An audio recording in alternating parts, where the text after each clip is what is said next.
Pep Guardiola joined Manchester City in the summer of 2016 and has since won 3 Premier Leagues, 1 FA Cup, 4 Carabao Cups and 2 Community Shields, and has produced one of the best Premier League sides of all time. But just how did Pep Guardiola do it? Pep Guardiola's football sides have always been based off a few key factors: fluid player positioning, positional play, numerical superiority, rotations, and fast movement of the ball. During Pep Guardiola's 5 years at Manchester City, he has stuck to the 4-3-3 formation. In possession of the ball in the attacking phase, Pep Guardiola likes to line his Manchester City up in a 2-3-5 formation, using a DM and 2 inverted fullbacks to drift inside to make up the numbers. And the defensive midfielder and the inverted fullbacks in this system give license to the 2 number 8s, usually Ilkay Gundogan and Kevin De Bruyne, to push on and create numerical advantages in the opposition third, whilst using wingers like Riyad Mahrez, Phil Foden and Raheem Sterling to keep the width on the flanks. In the first phase of play, Pep Guardiola already looks to use overloads, and this is because of the high press. Pep Guardiola at Bayern Munich really struggled against the high press of Jurgen Klopp's Dortmund,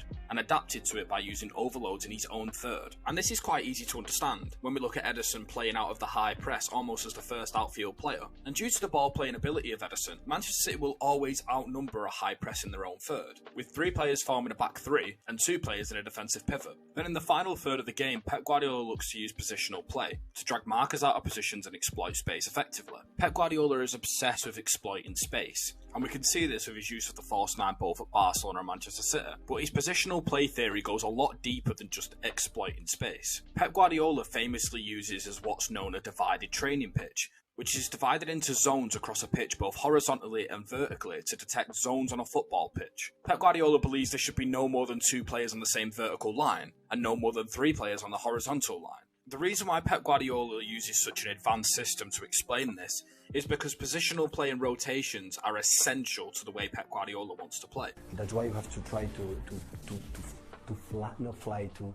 drive, to go all together. So the team has to move all together with the ball.